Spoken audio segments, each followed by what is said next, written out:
You want to know the moment everything changes? It's the moment you stop trying to be heard and instead allow your absence to do the speaking. Silence? True, intentional silence is not passive. It's not weakness. It's a deeply active psychological repositioning. And for many men, it's the first time they truly hear you. We live in a culture that glorifies constant communication, texting, calling, explaining ourselves to death. But relationships don't thrive on volume. They thrive on resonance. And the truth is, nothing resonates louder than silence when it's unexpected. Especially when it comes from a woman he thought he still had emotional access to. When you withdraw your energy completely, what you're really doing is removing the supply he was unconsciously addicted to, your emotional availability, your warmth, your approval, even your frustration. And this withdrawal forces him into a psychological void, a void that his mind instinctively wants to fill.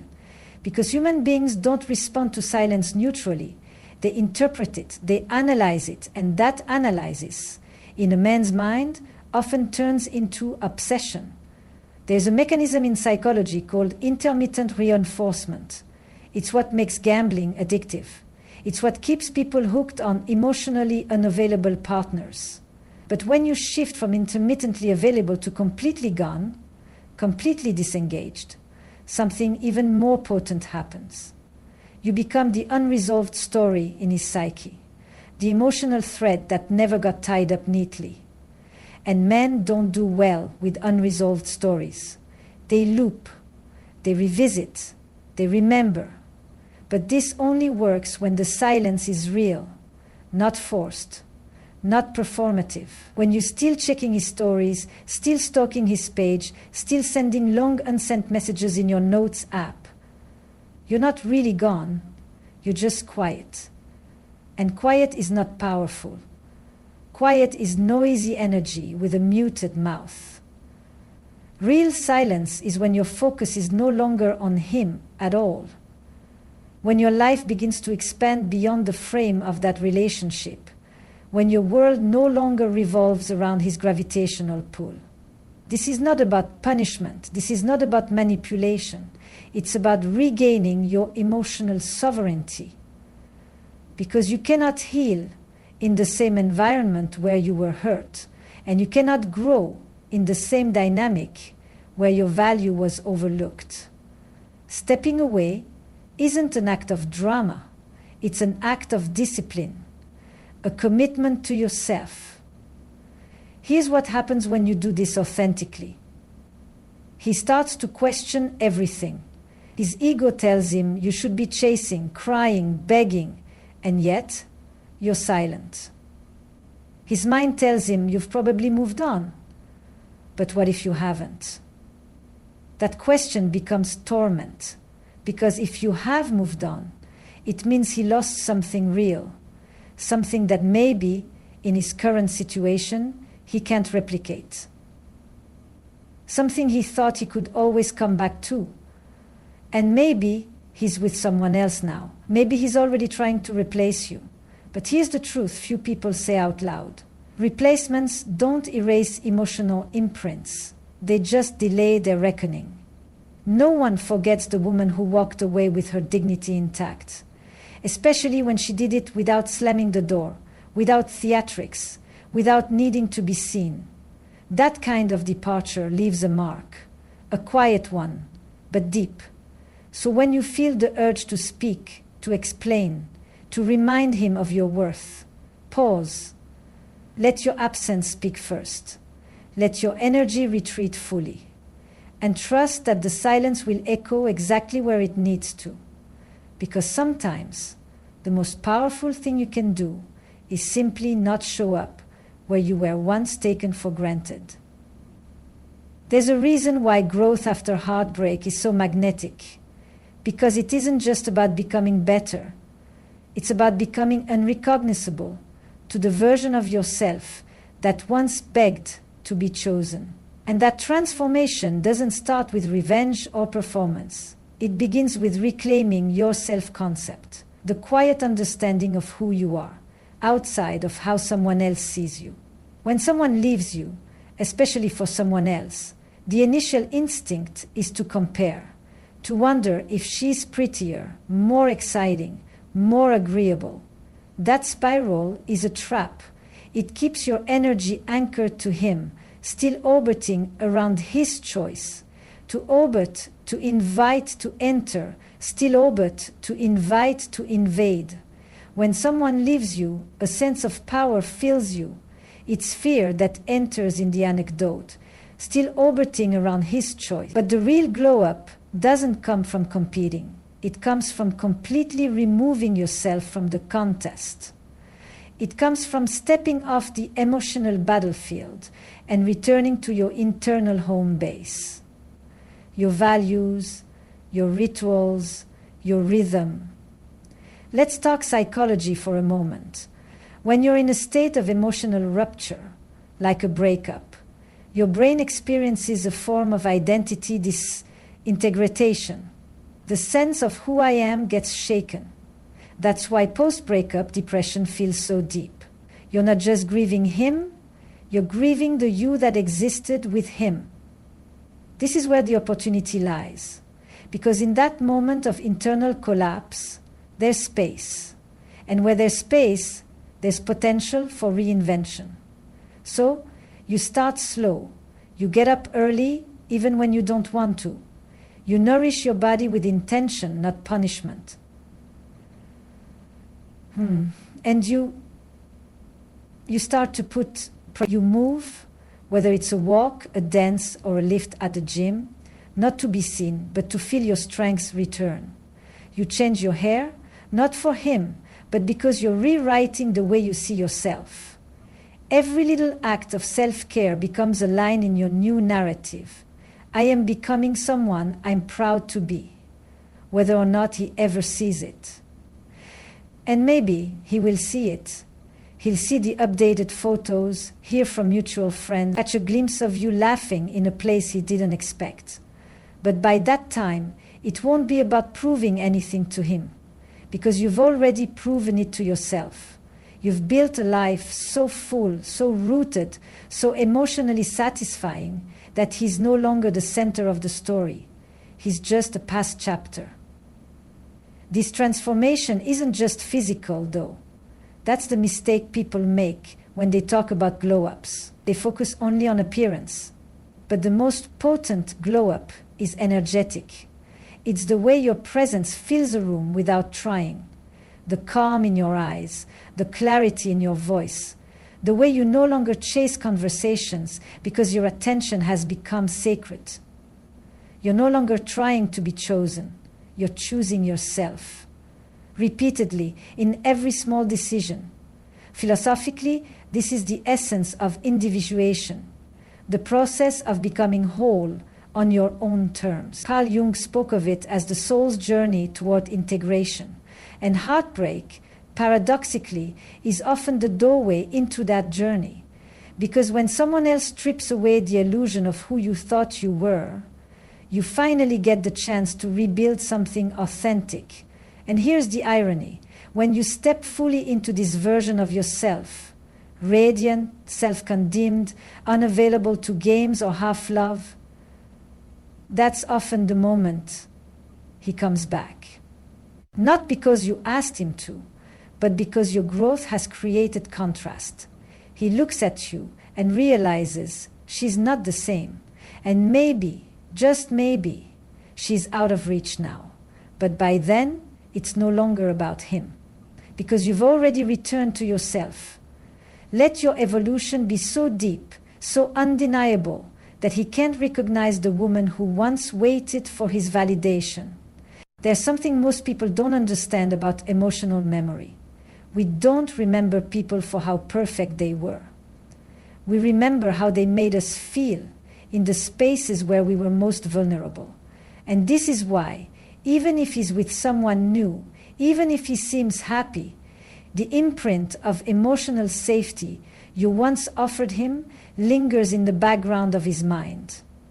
Not all at once, not loudly, but subtly, like a shadow that never quite leaves the room. Men may seek excitement in someone new. They may crave novelty, validation, admiration. But those things are surface-level hits. They feed the ego, not the soul. What stays with them long after the rush wears off is the emotional atmosphere you created, the stillness, the understanding, the ability to be seen without being judged. And this isn't about being soft or overly accommodating. It's about emotional intelligence. It's about being honest and open with your feelings. It's about emotional intelligence. And it's about emotional intelligence. It's about being able to be seen without being judged. It's about emotional intelligence. It's about being able to be seen. It's about emotional intelligence. It's about being able to be seen. That rare capacity to hold space without shrinking, to love without losing yourself. What makes this powerful is contrast. When you no longer engage in emotional chaos, when you no longer fight for clarity, demand closure, or beg to be understood, you become the opposite of what most people bring into his life. And contrast is psychologically disruptive. He may not know why he keeps thinking about you. He may not consciously admit it. But something in him will remember the peace he felt when you looked at him and truly saw him.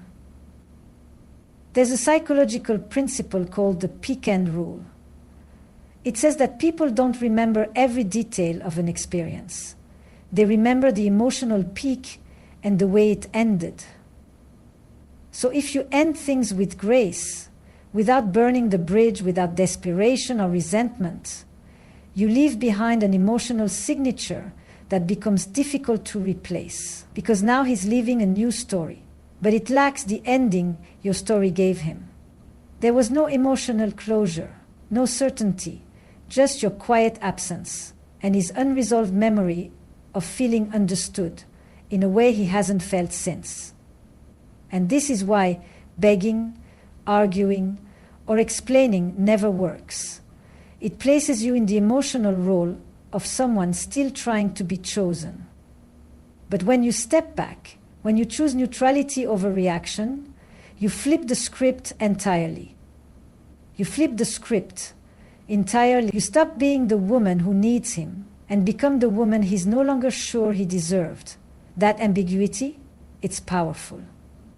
Because human beings are haunted more by what could have been than by what actually was.